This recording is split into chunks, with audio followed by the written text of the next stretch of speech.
Hello everyone and welcome back to the Ants Underground Kingdom.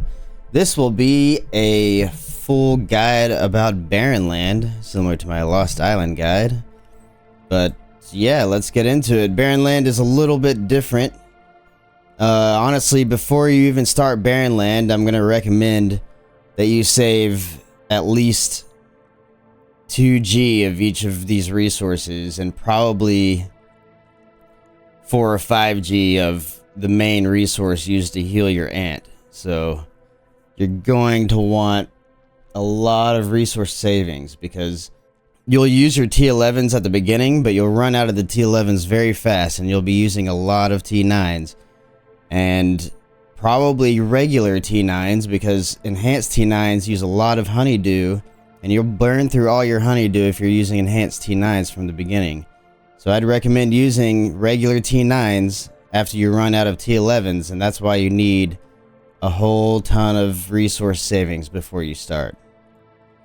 As for starting areas, it doesn't really matter on Barren Land compared to Lost Island because before the gates open, there's these buildings here that your whole team can build from. They're called campsites.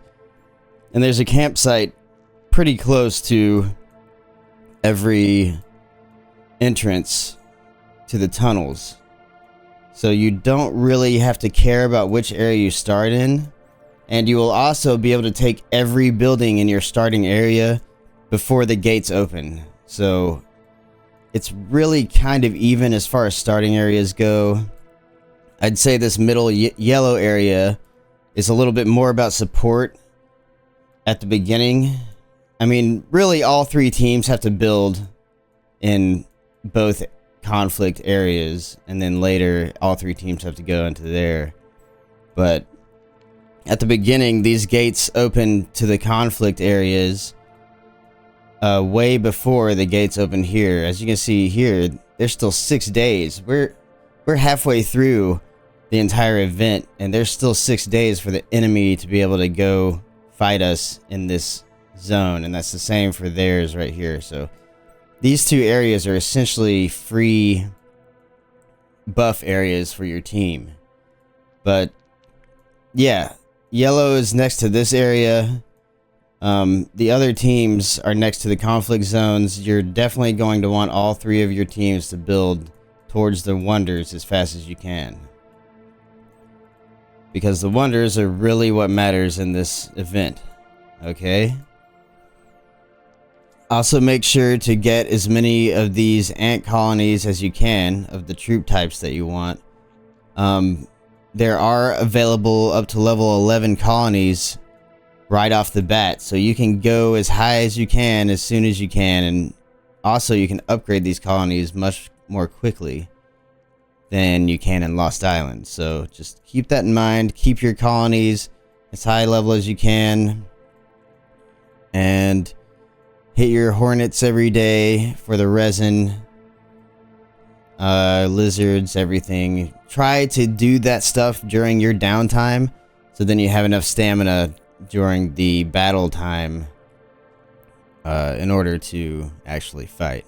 As far as getting Alliance Clay, it's not doing dailies anymore. Your alliance automatically gets 2,000 clay per hour, a total of 48,000 clay per day, and it's still 2,000 clay in your starting area and 4,000 clay everywhere else. So it's going to be 12 towers per day in all the fighting areas, which is quite a bit actually.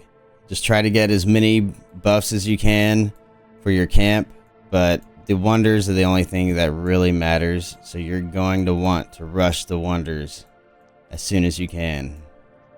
Another thing you need to know about the actual areas, as you can see here, it says wreck area. All the rulers of the wreck camp will be affected as follows when they fight with the rulers of the enemy camp in this area. The proportion of seriously injured soldier ants will be reduced, and the proportion of championship points won will be reduced. Well, this is a double-edged sword, and it's the same for the blue team down here. When you're fighting in that top conflict area, red team will have less championship points, which matters if you basically have a tie in wonders. But you can burn down the enemy resources faster because your healing is costing less than theirs in your own areas. But at the same time, they're going to get more championship points. Like, for instance, right now, it's tied. Well, if it stays tied throughout the whole event, the person with the most championship points will win. So you want to keep that in mind, and you want to be able to win more wonders if you're going to fight in your own area more. Other than that, they have changed building towers a bit. For instance, allies can build towers sort of through your area.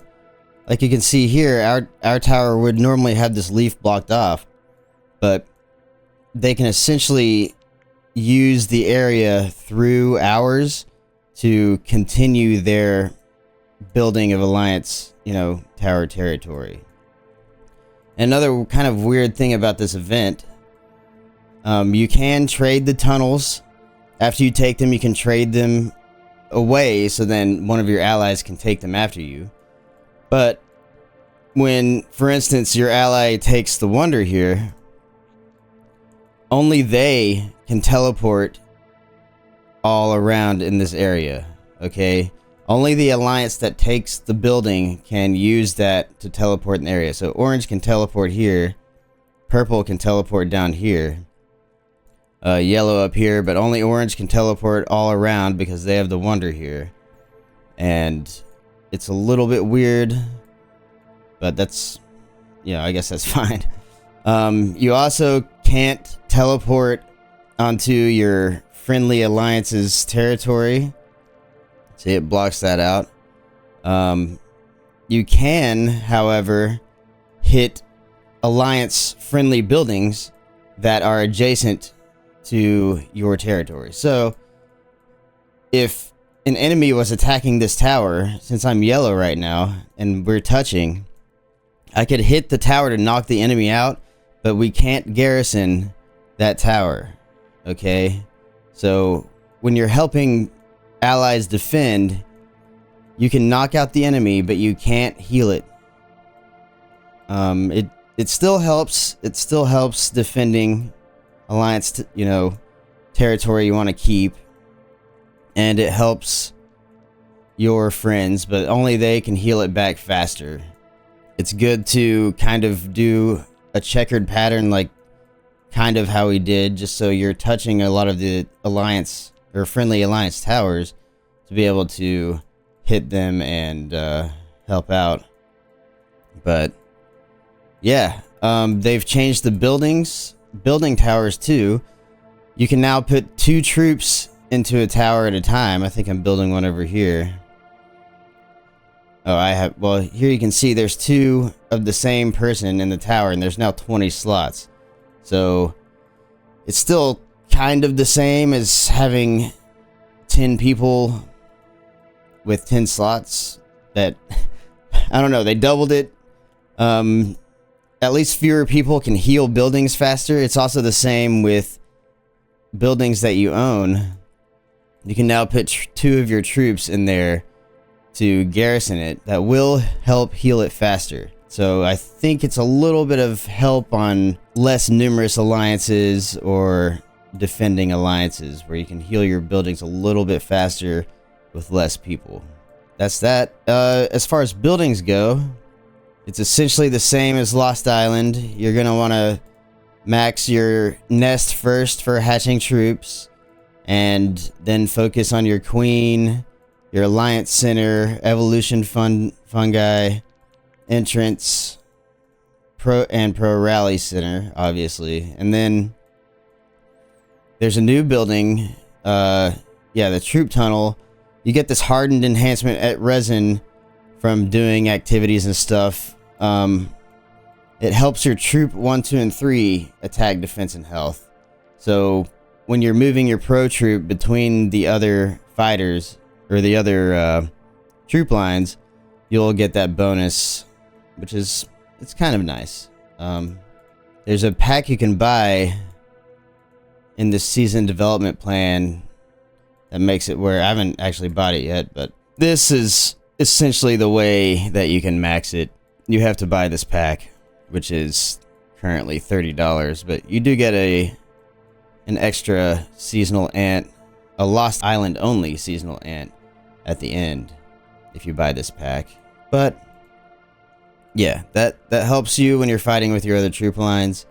Other than that, everything's the same as Lost Island. Queen, your ant nest, alliance center, evolution fungi, entrance, pro rally center, and then second you'll want to focus these rally centers here, and lastly these three, I would say.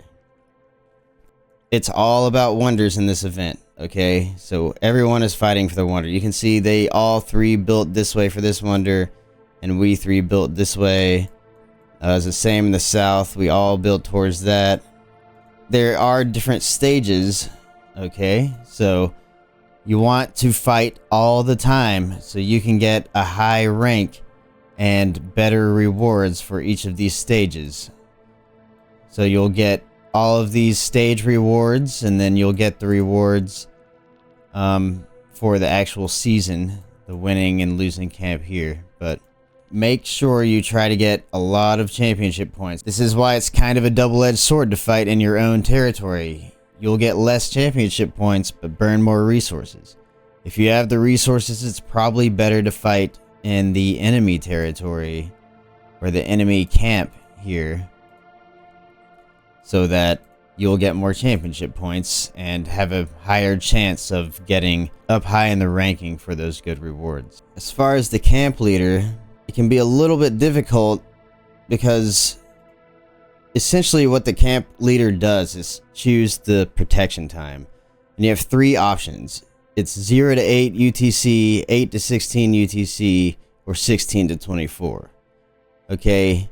You're going to want to pick the time that most of your camp is going to be asleep as your protection time, because you're then guaranteed not to have to fight during that time. It gets a little bit tricky though, because sometimes your enemy could pick the same time and you have 16 hours that you could be fighting. Sometimes your enemy might still pick the main time you're awake and everybody's at work. It gets a little bit complicated with picking the starting time, but I would just recommend picking the protection time that everyone's asleep at, because no matter which way you look at it, that's the worst time for you to be fighting. Even if some people are at work, at least people are awake if the enemy picks an inconvenient time.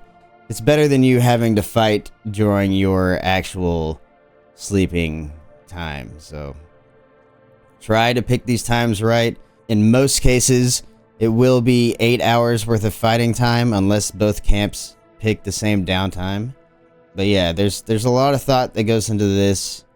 Sometimes people will try to pick what's most inconvenient to the enemy, even more so than picking what's convenient to them.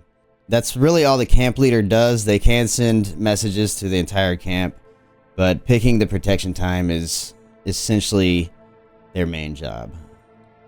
And that's pretty much it. Good luck out there. Hopefully these tips helped you out a little bit. I'm sure I missed a couple things, but you got the gist of it now. Good luck out there, and make sure to save those resources before you go into Barren Land. I'll see you guys next time. Bye.